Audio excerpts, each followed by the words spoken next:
First time আলিনাকে ফাল্গুনের look দেওয়ার জন্য ওর জন্য কিছু গহনা এবং শাড়ি অর্ডার দিয়েছিলাম। তারপর এগুলো চলে এসেছে, আমার মেয়েকে রেডি করে আমরা একটু বাইরে গিয়েছি। ভেবেছিলাম সে আসলে ঠিক মতো এগুলো পরবে কিনা, রাখবে কিনা, এগুলো নিয়ে একটু টেনশনে ছিলাম। যাই হোক, আলটিমেটলি পড়াতে পেরেছি, আলহামদুলিল্লাহ। আসসালামু আলাইকুম, সবাই কেমন আছেন? আমরা সবাই ভালো আছি।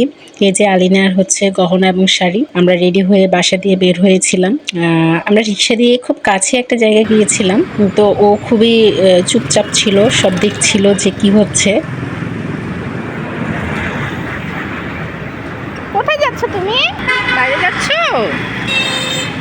তুমি খুশি মা? একটু ওকে রাগানোর চেষ্টা করছিলাম, বাট না, আমার মেয়ে অনেক চুপচাপ ছিল। যে জায়গায় গিয়েছিলাম প্লেসটা হচ্ছে আপনার পাহাড়তলির কাছেই, একটা শিশুদের জন্য বাংলো পার্ক। তো শাড়িটা পরে একটু কষ্ট হচ্ছিল, কারণ শাড়িটা আসলে নিচে ঝুলে যাচ্ছিল, সে হাঁটতে পারছিল না। যাই হোক, তারপরেও সে হাঁটছে, দেখেন গুটি গুটি পায়ে পুতুলের মতো হেঁটেই যাচ্ছে। আর আশেপাশে লোকজন দেখছিল, তার মুডটা একটু খারাপ ছিল, কি করবে বুঝতে পারছিল না, তাই মুডটা এমন। কিসি আবার দাও। কারণ এই সময়টা হচ্ছে তার ঘুমানোর সময়, তো আসলে খাবার দাবার খাইয়েই তাকে আমরা রেডি করে পার্কে চলে এসেছিলাম। সামনে আসলে দুটো আন্টি ছিল, ওরা ওকে দেখে খুব আদর করছিল এবং বলছিল যে তুমি হাই দাও, কিস দাও, তো তাদেরকে এগুলোই দিচ্ছিল। সে এই রিলিংটার উপরে হাঁটতে একটু ভয় পাচ্ছিল, তো আমি বারবার বলছিলাম যে ভয় পেও না, আমি আছি। তো সে হাঁটছে, কিন্তু তার ভিতরে একটা ভয় কাজ করছে। সেই যে তাদেরকে আবার হাই দিচ্ছে, সে আমার কোলে চলে আসতে যাচ্ছিল বারবার। সে আসলে শাড়িটা পরে কমফোর্ট ফিল না করাতে সে হাঁটতে চাচ্ছে না, কিছুই করতে চাচ্ছে না, তার মুডটা ছিল অনেক খারাপ। মজার ব্যাপার হচ্ছে সে আন্টিগুলো থেকে কয়েকটা বুট নিয়েছিল, তো সে একটু পর পর বুটগুলো খাচ্ছিল। এই যে দেখেন, সে বসে গেছে। তাকে যতবারই দাঁড়াতে বলি বা বসতে বলি, সে একেবারে চ্যাপটা মেরে বসে যায়। এই যে বুট খাচ্ছে একটু একটু করে। আমরা তো আসলে ওকে এগুলো খেতে দেই না। এখন বাহিরে আসলে কেউ কিছু দিলে এটা ইনস্ট্যান্ট তাদের সামনে মানা করতে একটু খারাপ লাগে, কিন্তু বাচ্চাদের এটাতে আসলে ক্ষতি হয়। সে তার মিমিকে ডাকছে। মিমি জি, কি হয়েছে? কোথায় যাব? আলিনার কাছে যাব। যে কি করব? তখন আমি তাকে বললাম যে তোমার চুড়ি কোথায়, মালা কোথায়, টিকলি কোথায়, সেগুলো খুব সুন্দর করে দেখাচ্ছিল একটা একটা করে। আর দেখেন পা নেড়ে নেড়ে কি মজা করছে। কারণ গানের সাথে নাচতে নাচতে হঠাৎ করে কি জানি মনে হলো সে লাফ দিয়ে শাড়ি পরেই উপরে উঠে যাচ্ছিল। তা আমিও পিছনে গিয়ে সাথে সাথে ধরে ফেললাম, কারণ ভয় পাচ্ছিলাম। আর এই যে দেখেন, এই কুকুরটা দেখার পরে সে তো এত এক্সাইটেড হয়ে গেছে, সে নাচা শুরু করে দিয়েছে। মানে কুকুর বিড়াল দেখলে আর তার আর কিছুই লাগে না। আর ছোট বাচ্চা টাচ্চা দেখলেও আমার মেয়ে অনেক খুশি হয়েছে। তো পার্কের মধ্যে এখানে সবাই ওকে দেখছিল আর হাসছিল, সে যেরকম করছে।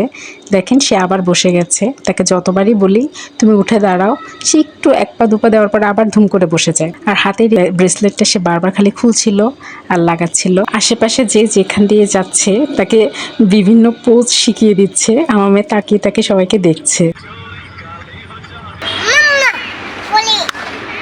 এই পার্কগুলোতে সাধারণত কিছু বাচ্চা সবসময়ই থাকে, ওরা এখানেই থেকে অভ্যস্ত।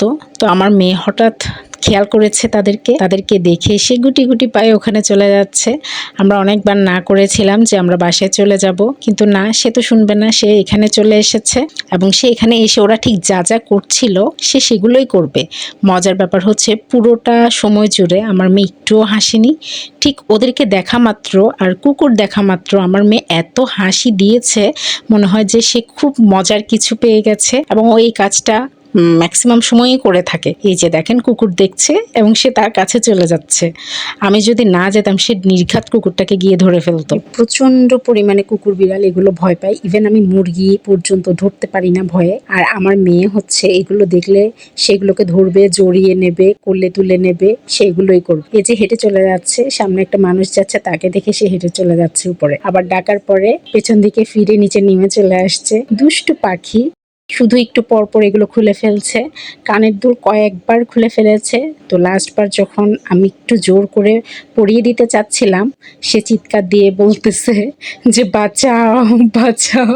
যাই হোক, আসলে ওকে আমরা অনেক কষ্ট দিয়ে ফেলেছি, কারণ ও এগুলোতে অভ্যস্ত না। তো এই যে খুলে ফেলছে, দেখেন ওকে যে কতবার এগুলো পরিয়ে দিয়েছি। মানে একটা ফটোশুট বা ভিডিও করতে গেলে এত শ্রম দিতে হয় বাচ্চাকে নিয়ে, এটা হাড়ে হাড়ে টের পাচ্ছি। ওটা সময় জুড়ে যে সে যা বিরক্ত করেছে। ওফ! আর এই জায়গার ভিউটা না এত সুন্দর, গাছগুলো দেখলেই অনেক ভালো লাগে, অনেক বিশাল বিশাল গাছ, আর এগুলো অনেক পুরনো গাছ, দেখলেই বোঝা যায়। এই যে দেখেন সে এগুলো ফেলেও দিচ্ছে, নিচ্ছে, আর কানের দুলগুলো খুলে সুন্দর করে সে আমার হাতে দিয়ে দিয়েছে।